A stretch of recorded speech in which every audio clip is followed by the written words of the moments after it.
दोस्तों, ईरान ने पिछले 12 से 13 घंटों के बीच 4 देशों को निशाना बनाया। इनमें खास तौर पर वो देश भी शामिल हैं जिनको पहले चेतावनी दी गई कि भाई हम आप पर हमला करने जा रहे हैं, और आप पर हमला नहीं है, यह हमला आपके देश में बने हुए अमेरिकन बेस पर होगा। ये वो देश हैं जिन पर 40 दिन में कई हमले हुए थे, लेकिन 8 अप्रैल को जो टेम्परेरी सीज फायर हुआ था उसके बाद कोई भी हमला ईरान ने नहीं किया, लेकिन फिर से हमले शुरू कर दिए गए।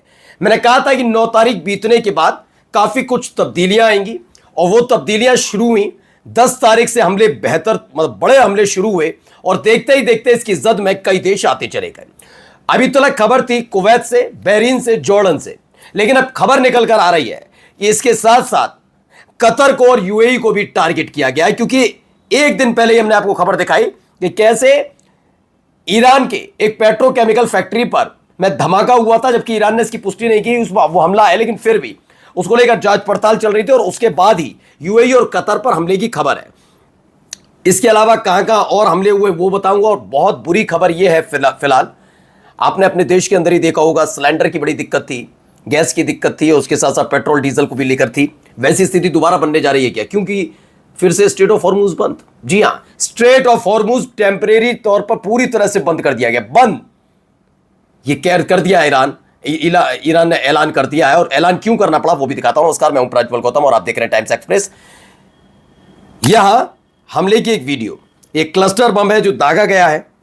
फिर से वैसे ही मैंने कहा था कि एक बार बस लौट कर आने दीजिए मशहद से। जब ईरान के टॉप लीडर और टॉप कमांडर्स लौटेंगे तो नए ऑपरेशन पर बातचीत की जाएगी कि ऑपरेशन कैसे अंजाम दिया जाए। उससे पहले IRGC अपनी तरफ से अपने विवेक के आधार पर जितने एक्शन ले सकती थी वो एक्शन ले रही थी, लेकिन अब इस क्लस्टर बम को दागा गया है।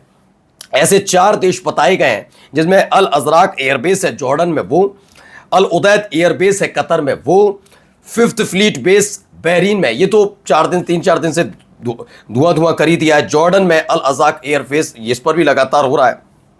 मवाकसाल्टी एयरबेस पर भी हो रहा है, और यूएई में अल दारफ एयरबेस।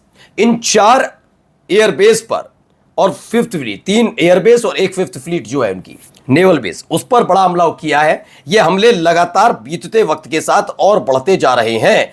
ये भी देखिए, ईरान ने मिसाइल दागी उस वक्त की ये वीडियो। ये मिसाइल दागी एक थी, 2 हिस्सों में टूटकर पहुंची है। बैलिस्टिक मिसाइल, आप ये मत समझिए कि हाइपरसोनिक बैलिस्टिक मिसाइल यही है। क्लस्टर बम वाली जो मिसाइल है वो ईरान की नई तरह की टेक्निक की ऐसी मिसाइल है जिसने 40 दिन में काफी नुकसान इजराइल को और अमेरिका को पहुंचाया है, और वही मिसाइल का फिर से इस्तेमाल किया जा रहा है। पिछले 12 घंटों में जो घटा है वो एक एक करके आपके सामने रखता जा रहा हूं कि पहले 4 देशों पर अटैक, उस अटैक के बाद ये वाली मामला। और ऐसा नहीं है कि सिर्फ ईरान ने अटैक किया, ईरान इस हिसाब से अटैक कर रहा है क्योंकि ये अटैक पहले अमेरिका की तरफ से हुए। अमेरिका की तरफ से हुए हमलों में वो भी तब जब ये 7 तारीख से शुरू हुए, वो तो बीच में पहले भी रहे थे, लेकिन 4 तारीख के बाद अमेरिका शांत था। 7 तारीख से उन्होंने हमले करने शुरू किए। 7, 8 और 9 की शाम तक अमेरिका ने कह दिया कि जो हमले भी हाल ही में हुए वो हमने नहीं किए, हो सकता है इजराइल ने किए। वो हमने अपने खबर भी दिखाई थी कि वहां के एक बड़े नेवल ऑफिसर ने यह दावा कर दिया था। अब इन सब के बीच 9 तारीख बीतने के बाद जब तमाम अधिकारी और तमाम राजनेता जो टॉप मतलब फैसला लेने वाले लोग लौटे हैं, तो उन्होंने नए ऑपरेशन का ऐलान कर दिया है। ये देखिए, 3 वीडियोज में आपको दिखा रहा हूं। ये पहले 3 वीडियो देखिए, जब मिसाइल दागी गई उस वक्त का ये वीडियो है। ये एक के बाद एक हमलों की वीडियो। ये देखिए, एक और मिसाइल आसमान में जाती हुई। इस मिसाइल का इस्तेमाल ईरान ने अमेरिका की मिलिट्री बेस को दहलाने के लिए किया। ये तस्वीर भी निकलकर सामने आई, ये वीडियो, जिसमें आसमान में न केवल मिसाइल नजर आ रही है बल्कि टारगेट हिट करने की तरफ बढ़ती नजर आ रही है। तो ये खबर निकलकर सामने आई। इसके अलावा भी एक और खबर, ये देखिए, ये वीडियो मैंने अभी आपको दिखाई थी कैसे 2 हिस्सों में बट गई थी। 2 पैरेलल आपको धुएं नजर आ रहे होंगे। Iran just launched ballistic missile siren blaring at Muwaffaq Salti airbase in Jordan. Jordan का जो एयरबेस, जॉर्डन में जो अमेरिकन एयरबेस बना है वहां पर अटैक हुआ है। और खबर है कि एक के बाद एक देशों पर इस तरह के हमले बढ़ते जा रहे हैं। ईरान की तरफ से लगातार ये अटैक हो रहा है। ये अटैक की तादाद पिछले 10-12 घंटों में बहुत बढ़ चुकी है। आपको याद होगा कि जब 28 तारीख को एक बड़ा हमला किया गया था जिसमें अली खामनेई साहब के इंतकाल की खबर थी, जिसमें 168 बच्चियों के इंतकाल की खबर थी। उसके बाद ईरान ने बहुत ज़बरदस्त हमला किया था। उस समय एक दिन में दावा था कि 100 200 300 मिसाइलें दाग रहा था ईरान। अभी वहां तक अभी भी नहीं पहुंचे। हाँ, तादाद बढ़ गई है, पहले दिन में 2 4 10 दाग रहे थे, अब ये बढ़कर और बढ़ती जा रही है, 40 50 दाग रहे, लेकिन अभी भी उतनी इंटेंसिटी पर युद्ध नहीं पहुंचा है, लेकिन तनाव उसी लेवल का है। अब ये देखना है कि अगला कदम अमेरिका का क्या होगा। उस लिहाज से आगे की रणनीति ईरान तैयार कर रहा है। ये देखिए, एक रणनीति और आ गई। ईरान के एक ऐलान से थोड़ी दिक्कत अब कई और देशों को होगी।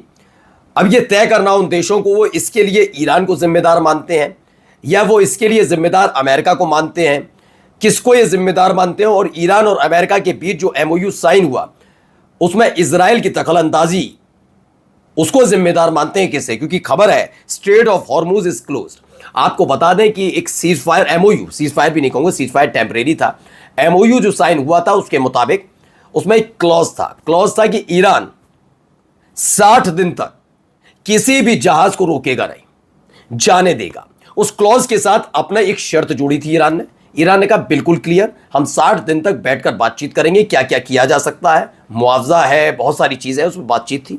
लेकिन 60 दिनों के भीतर जो वहां से स्ट्रेट ऑफ हॉर्मुज से जहाज गुजरेंगे वो टोल नहीं देंगे, कोई दिक्कत में मत दीजिए, लेकिन आईआरजी पहले रुकेंगे, कंफर्म करेंगे, ईरान को सूचित करेंगे कि वो गुजरने जा रहे हैं। आईआरजीसी इस पर कंफर्म करेगी कि हाँ गुजर रहे हैं, और वो उन्हें रूट बताएगी किस रूट से जाना है, उसी रूट से होकर गुजरना है। यानी आराम से जहाज गुजर रहे थे। इसलिए आपने देखा कि पूरे देश के अंदर, पूरी दुनिया के अंदर थोड़ी शांति आ गई थी। गैस की किल्लत से लेकर पेट्रोल डीजल की जो किल्लत फरवरी से 8 अप्रैल तक दिख रही थी, वो डाउन होती हुई नजर आई थी।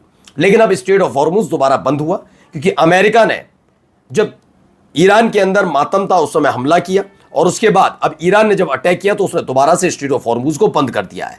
ईरान का जो ऐलान है, उस ऐलान को मैं बता देता हूं। ये राइटर्स की खबर है कि ईरान से straight of Hormuz close until further notice. कह दिया गया है कि अगले सूचना तक स्ट्रेट ऑफ हॉर्मुज पूरी तरह से बंद है।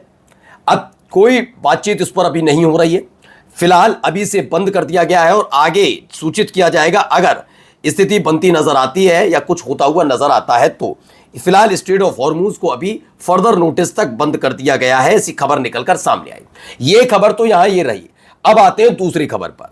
खबर क्या है? अकॉर्डिंग टू द सीएनएन की एक रिपोर्ट के मुताबिक बताया गया है कि ओमान, चूंकि अगर आप भौगोलिक स्थिति देखेंगे तो ईरान है, स्ट्रेट ऑफ हॉर्मुज है, उसके बाद नीचे पड़ता है ओमान और ईरान के बीच स्ट्रेट ऑफ हॉर्मुज पड़ता है।